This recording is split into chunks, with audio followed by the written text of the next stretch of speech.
What's going on, boxing fans? This is Kenneth, SBM Boxing. You visit the web at www.sbmboxing.com. From request, subscribe. Let's speak boxing. Last night was a good night of fights. Good night of fights. Mike Alvarado took on Juan Marquez, the all-star technician, the Hall of Famer. The man. Definitely looked good last night. It was one lopsided fight. Last night, which I'll get into a little bit. I really didn't do anything pre-fight. I didn't do it post-fight. Right afterwards, I was a little too drunk, a little too tipsy. I was hanging out with friends, family, and I was just, just enjoying the night. Usually when I'm doing all these videos and stuff like that, it's kind of hard to enjoy the moment.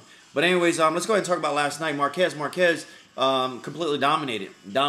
Clear unanimous decision over Avarado last night. And a lot of people were just saying, every time Marquez wins, they're saying they're steroids. Look, this guy's a badass fighter. He's always been a badass fighter. He's 56-7 for a reason. He completely dismantled Avarado. Steroids or no steroids, Alvarado's approach was shit. Well, I'm sorry, I'm not gonna. It was terrible. But Marquez looked good. Marquez looked good all 12 rounds. Styles make fight. Style makes fight. The whole approach with Avarado was terrible. So obviously the approach that Avarado took, the fight that Avarado fought, made Marquez look the way he did. Made him look younger, explosive, powerful, and stuff like that. But it's just, it's, especially if he sets the tone in a fight, that's what typically happens, But then again, Marquez, he's very technical. He looked brilliant. In the ring. He showed great power, vicious power from both hands, knocking down Alvarado in the 8th round with a straight right, just knocking him down. But Alvarado was able to bounce back, but he also bounced back from knockout in the 9th round that he took from Alvarado. It was a right as well, which Marquez, he's known to get knocked out. And like I was telling the Boxing Genius, he got caught in the chin. Every time, he tends to get caught off balance and off position. Even if Alvarado would hit him with a jab, he would have fell. And that's what, sometimes he's off position, just like he did with the Mayweather fight, just like he did a lot of fights. Anyways, he's finished strong that round. After getting knocked out, he staggered. Avarado coming in, to the final bell. But anyways, it was a lot of fights. Judges had it 119-109, 117-109, 117-109. Unanimous decision. Juan Marquez. But last night, the one thing that upset me about Avarado was his game plan, his whole entire approach. He had no game plan coming into this fight. The first and second round, even Bradley pointed out that, what is Mike Alvarado's game plan? What's Alvarado planning to do? He's not pressing, he's not countering, he's not moving. He's just moving around the ring with his hands up. And this allowed the 40-year-old Juan Marquez, to control the fight and allowed him to set the pace of the fight. And him being 40 years old, it's gonna give him a tendency to to gradually get in and warm up into the fight. Rather, just test the age. Knowing that he's 40 years old, you got to set that tone. You got to set that fast pace from the ring of the first bell, round one. But anyways, that didn't happen. Marquez was about to let off some, it allowed Marquez just that pace. Allowed Marquez to throw the shots that he, let off the shots that he wanted to lead off. Allowed him to counter Alvarado anytime Alvarado came in recklessly, because he controlled the fight.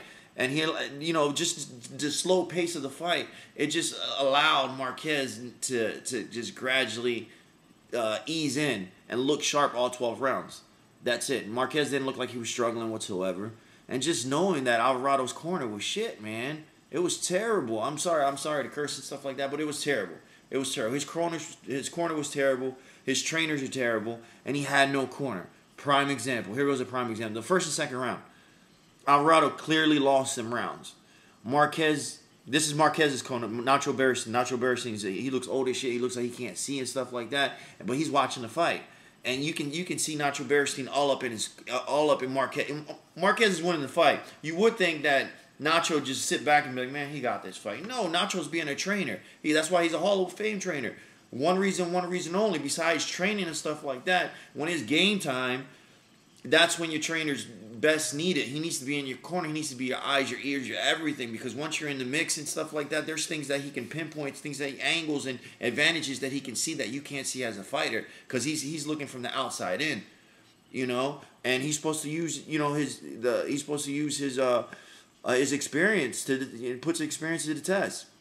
But anyways, here goes the problem. He's in the first, second round. Alvarado clearly lost those 2 rounds. Alvarado clearly lost some room. Nacho's ass, he was just like, look, double up your jab, double pump your jab when you're circling around or when you're off the break. Set that up. Work the jab, work the jab, work the jab. Hook the body when you come with the straight right. That's Nacho's corner. Alvarado's corner. I'm gonna let you guys be the judge. Alvarado's corner. You're gonna win this fight. You got this. You got this. We got this. You got longer arms and longer reach. How do you feel? Man, if I was Mike Alvarado, I'd be like, bitch, what do you mean, how do I feel? I'm fucking fighting. Give me some information that I don't know. You know what I'm saying? Like, it doesn't make sense. And sometimes as a fighter, especially Alvarado coming off a loss against Provodnikov, like Timothy Bradley was saying, like, he's fighting with his guard up. He's thinking that he's in a Provodnikov fight because Provodnikov's throwing bombs. That's exactly not what's going to happen. You're just setting yourself as a punching bag. As a boxing trainer, as a boxing corner, you got to wake that up, man. You got to break them bad habits and say, hey, look, man, what are you doing? Don't allow it. And by the time you know it, the fight's already over. You're going to lose the fight. But anyways, I understand what a lot of, boxing fans are sitting there saying, look, changing trainers, it's not good for you. Them trainers are the ones who got you there. The trainers are the ones who, you should stick with your trainer. Bullshit. Look at Mayweather. Mayweather got caught. He realized that Cotto was catching him with some shots. He was just like, man, you know what? I'm going to have to bring my dad back. So, because I was getting caught. Just that he didn't change his trainers and stuff like that, but he added. Look at this guy. And I'm just trying to think right now. Right now, I'm not thinking too much. Marcus Maidana looked like, as soon as he got with Garcia, he completely. I'm not saying he changed. He changed Maidana's way of fighting. No, he just bettered it. That's it. He bettered it.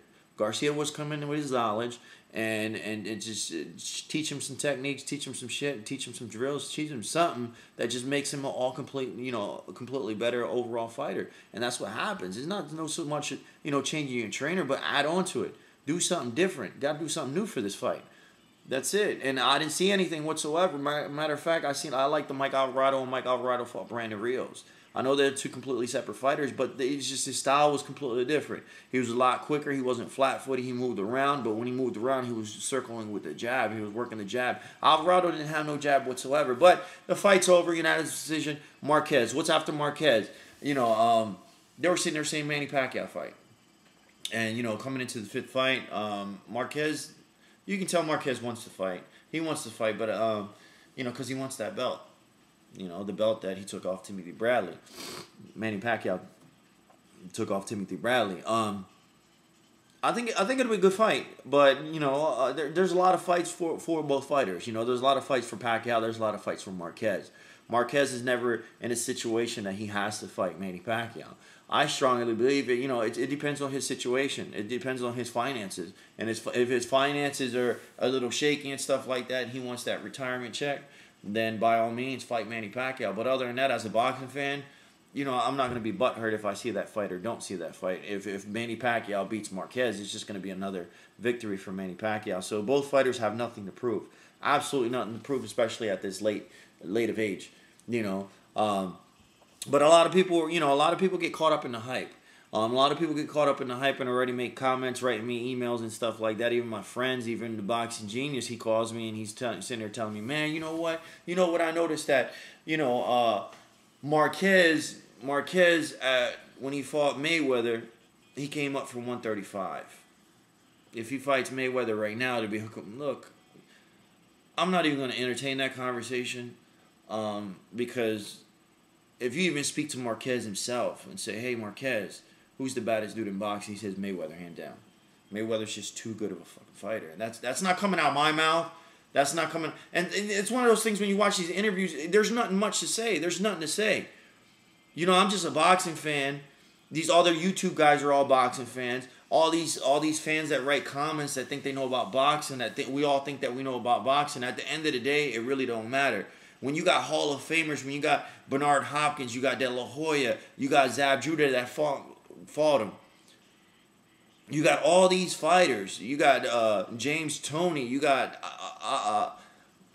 Mike Tyson. You got fucking everybody. Around the Holyfield. You got everybody. He's saying that, yo, who's the best fighter out there right now? Who's the best fighter? Mayweather.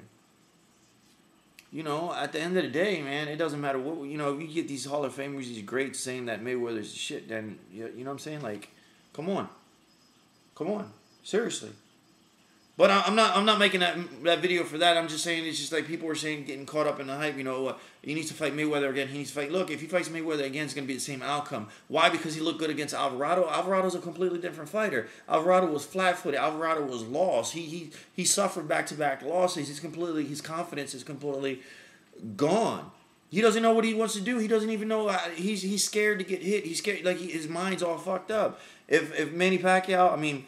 If Mayweather steps in ring against Marquez, it's going to be a whole completely different fight. Because he's going to fight a different fight. He's going to look different. He's going to look completely different. But anyways, guys, this is Kenneth, SBM Boxing. You know, there's a lot of people out there just don't understand the concept of coming off a loss. And how momentum and how confidence is a big key factor coming into a fight. And there is a big difference from fighting an opponent coming off a loss, or whether fighting an opponent when you're on top of the game, when you're undefeated and you're champ. It's just a whole different approach. It's a whole different approach. But anyways, guys, this is Kenneth, SBM Boxing. Friend request, subscribe. And I don't even know what's the next fight. I don't know, but I gotta finish up moving. All right, have a good one.